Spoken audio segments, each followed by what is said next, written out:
அன்பு நண்பர்களே, நம்மளுடைய தாவேகா கட்சிக்கு விசில் சின்னம் ஒதுக்கி இருக்கிறது தேர்தல் ஆணையம்.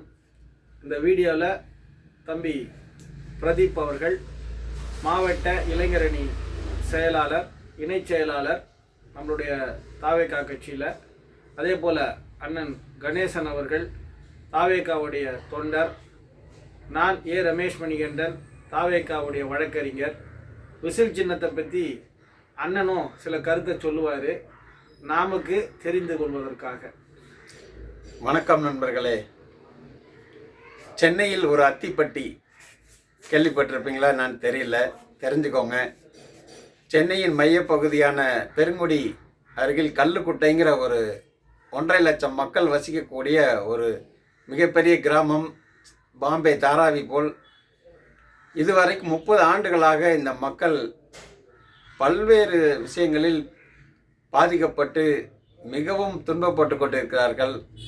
இன்றைக்கு இந்த நவீன யுகத்தில் கூட சமூக வலைதளங்கள் வந்தும் கூட எவ்வளவோ கோரிக்கைகள் வைத்து ஆட்சியாளர்களிடம் மாறி மாறி வாக்குறுதிகள் கொடுத்து இதெல்லாம் நடைமுறை சாத்தியமே இல்லை என்ற நிலைக்கு தள்ளப்பட்டிருக்கிறோம்.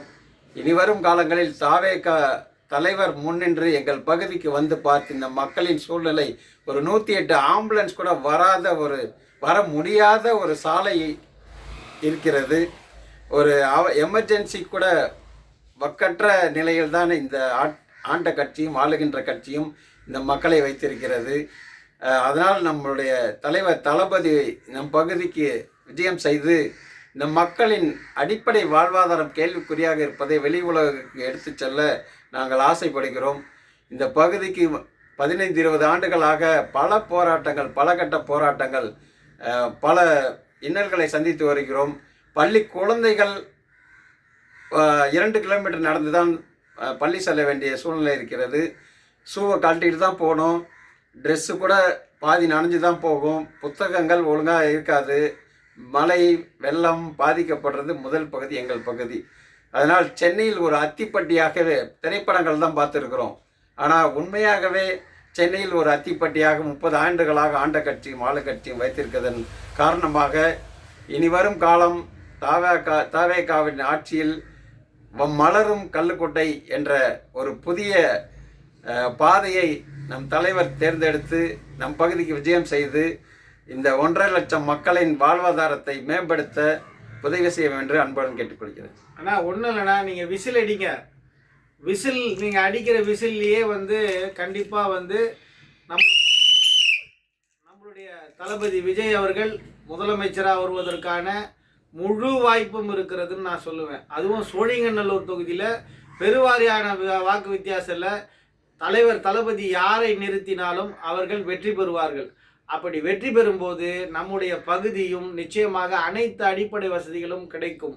ஏற்கனவே இருந்த அதிமுகவும் திமுகவும் வாயால் வடை சுட்டாங்க. அது மாதிரி இல்லாத ஒரு சூழ்நிலை மாறி சொல்வதை நன்றாக செய்யக்கூடிய ஒரே தலைவராக திரு விஜய் அவர்கள் இருப்பார். நம்ம தளபதி நமக்கு அடிப்படை வசதிகளை செய்து தருவார். நிச்சயமாக நம்புவோம். எல்லாருமே இந்த முறை நம்மளுடைய விசில் சின்னத்திற்கு, அதாவது பிகில்னு சொல்கிறோம், விசில்னு சொல்கிறோம், எல்லாம் ஒன்று தான். அதனால தான் தம்பிங்களுக்கு நாங்கள் சொல்லுவோம், தம்பி கப்பு, அதாவது தம்பியை நம்ம என்ன சொல்கிறோன்னா பிகிலு கப்பு முக்கியம் பிகிலு. அதே போல் மக்கள், நம்ம பகுதி மக்களுக்கு, அதுவும் சோழிங்கநல்லூர் பகுதியில் பல பகுதிகளில் ஏழை எளிய மக்கள் வசிக்கின்ற பகுதி தான். எந்த இடத்துக்கும் பட்டாவை இப்போ இருக்கிற எம்எல்ஏவும் வாங்கி தரல, முன்னாள் எம்எல்ஏவும் வாங்கி தரல. மக்களை நான் பல இடங்களில் பார்த்துருக்கேன். குறிப்பாக நம்ம பெத்தல் நகர்லலாம் பார்த்திங்கன்னா மக்கள் அவ்வளோ பெரிய போராட்டங்களை செய்ய வேண்டிய சூழ்நிலை இருந்தது. அதனால் இந்த முறை மாற்றம் ஏற்பட வேண்டும் என்றால் நிச்சயமாக தாவேகாவிற்கு நீங்கள் வாக்களிக்க வேண்டும். ஏன்னா நம்மளுடைய கஷ்டங்கள் நஷ்டங்களை படத்தில் நடித்தது மட்டும் இல்லை, இயல்பாகவே நம்மளுடைய தலைவர் பார்த்துருக்கிறார். அந்த மாற்றங்கள் வரும். குறிப்பாக சோழிங்கநல்லூர் தொகுதியை பொறுத்த வரைக்கும் தாவேகா ஜெயிச்சதுன்னா பட்டா எல்லாருக்கும் கிடைப்பதற்கான வழிவகைகள் நடக்கும். அதற்கு நிச்சயமாக நம்மளுடைய தளபதியும் முயற்சி செய்து பட்டாவை கொடுப்பாருங்க. அதில் நம்ம நம்பலாம். ஏன்னா ஏழை மக்களுக்கான கட்சி தான் தாவேகா. அதனால் எல்லோரும் மறக்காமல் விசில் சின்னத்துக்கு இந்த முறை வாக்களிக்கணும். இந்த வீடியோ பிடித்திருந்தால் மற்றவங்களுக்கும் நீங்கள் ஃபார்வர்ட் பண்ணுங்கள். ஏழை மக்களுடைய கட்சி எதுன்னு கேட்டிங்கன்னா தாவேகா தான். நன்றி, வணக்கம்.